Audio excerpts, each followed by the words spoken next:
My anxiety is not that this community's autonomy would be usurped by Peking, but that it could be given away bit by bit by some people in Hong Kong.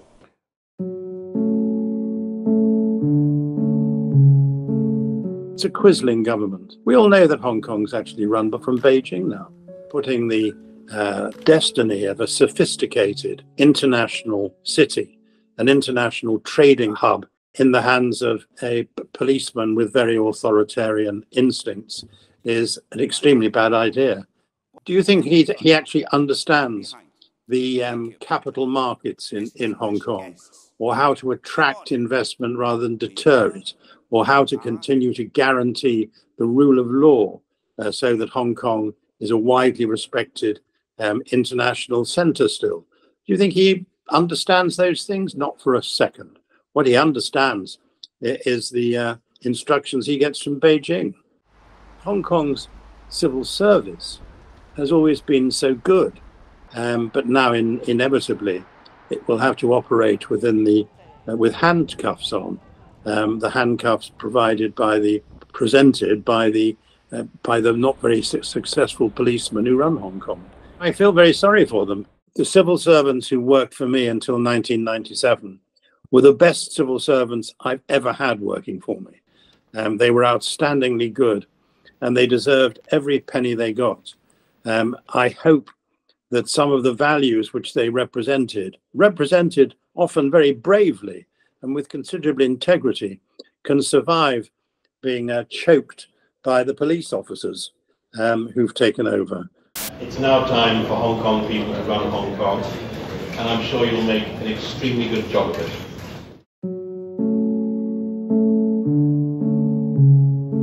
The present one isn't really a parliament in any sense. It doesn't try to seriously question what the government is doing or hold it to account.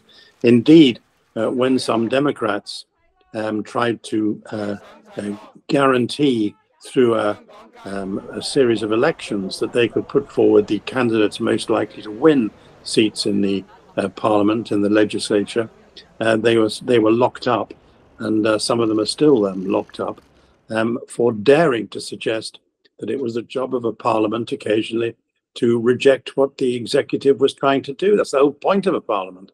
So what's the point of this legislature if all it can do is rubber stamp whatever the policemen who run Hong Kong want to happen? What is the single most important thing you would have liked to have done for Hong Kong which you could not do? What I would have liked to have been able to do was to convince the leaders in Peking that there was nothing to worry about in Hong Kong. The Chinese Communist Party signed up to an agreement which would guarantee the way of life in Hong Kong for 50 years after 1997. And the Chinese Communist Party says, well, whatever you think about us, we always keep our word. Well, they don't. They lie and they break their word because they regard freedom as a threat to Chinese rule or Chinese communist rule since Xi Jinping has been the dictator. Since then, they've squeezed Hong Kong and gone about eliminating any opposition in a fairly comprehensive and vengeful way. It's proved that you can't trust the Chinese Communist Party because it has only one interest, and that is to stay in power in China.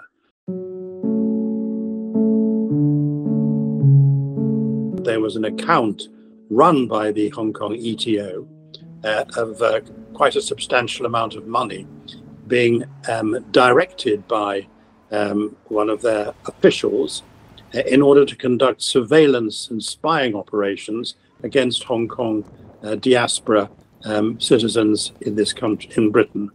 And that would be an appalling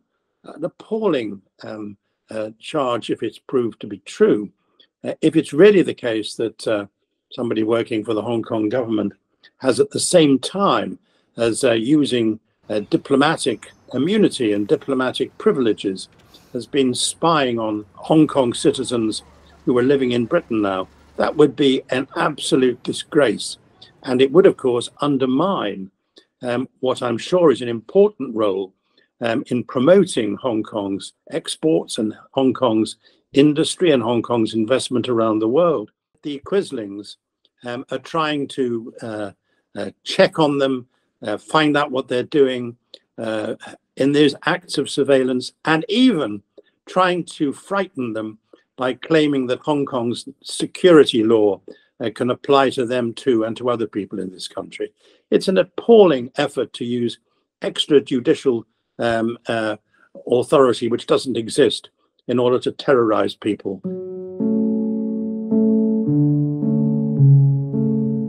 Both MI5 and MI6, our security organizations, make that clear. What we have to try to ensure, whether in our universities or our businesses or elsewhere, that people who come to Britain in good faith can live like free British citizens. So we have to be on our guard, but it shouldn't stop us welcoming people from Hong Kong and welcoming people from China to come and live in Britain.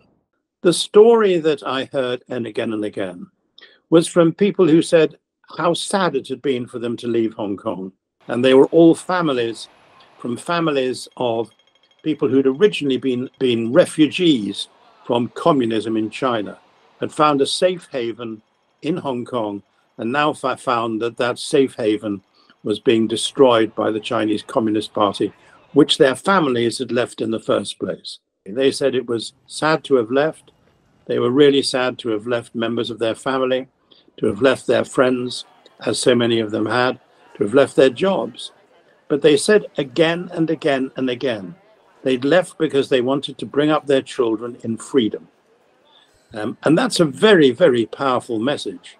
To those of Hong Kongers who are abroad, to them, I would simply say that I'm sure that we are all hugely grateful for the contribution they're making to our open societies, and that I hope sooner rather than later they will have a reasonable option, a reasonable choice about whether they stay with us or whether they should go back to their motherland, because these people aren't simply playthings of democratic societies. They're Chinese patriots who don't think that in order to be a Chinese patriot, you have to sign up to the brutalities of Chinese communism. For example, in Tiananmen Square, you can try to discourage memories. You can close down museums. You can try to prevent books and articles being written or speeches made. But everybody knows that Tiananmen was about the People's Liberation Army shooting down in cold blood students and others who were trying to protest against Chinese brutality and Chinese rule. So I don't think you can cover those things up. They have an indelible impact on people. I have a friend who was in Tiananmen at the time of the murders, and he was standing with a group of students, and they heard pop, pop, pop, the sound of guns. And this young man next to my friend said to him, "Don't worry, Grandpa, they're not using live rounds." And almost as soon as he'd said that, this kid aged 18 or 19 died next to my friend in his arms with a bullet through his head. And you can't erase memories like that.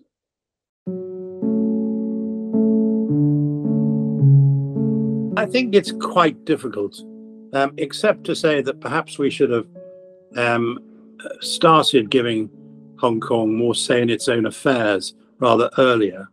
But we were always in a difficult position because of the lease arrangements.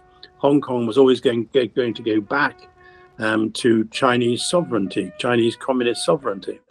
I don't think we could have done very much in that sense, though we could perhaps have been more explicit in spelling out what those freedoms in Hong Kong represented.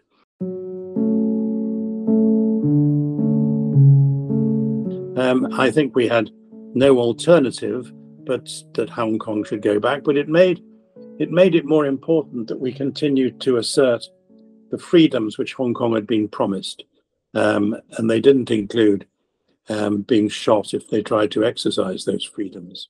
Only to say at the end that my family and I had 5 of the happiest years we've ever had in Hong Kong, that I learned as much about freedom and the importance of the marriage between free economics and free politics in Hong Kong as I'd ever learned anywhere else, and probably more. And that there isn't a day that goes by when I don't, even all these years later, when I don't find myself both missing Hong Kong and lamenting what has happened to it, because the Chinese Communist Party thought they could get Hong Kong without Hong Kongers. They never really understood the relationship between Hong Kong's success and the individual efforts and beliefs of its citizens.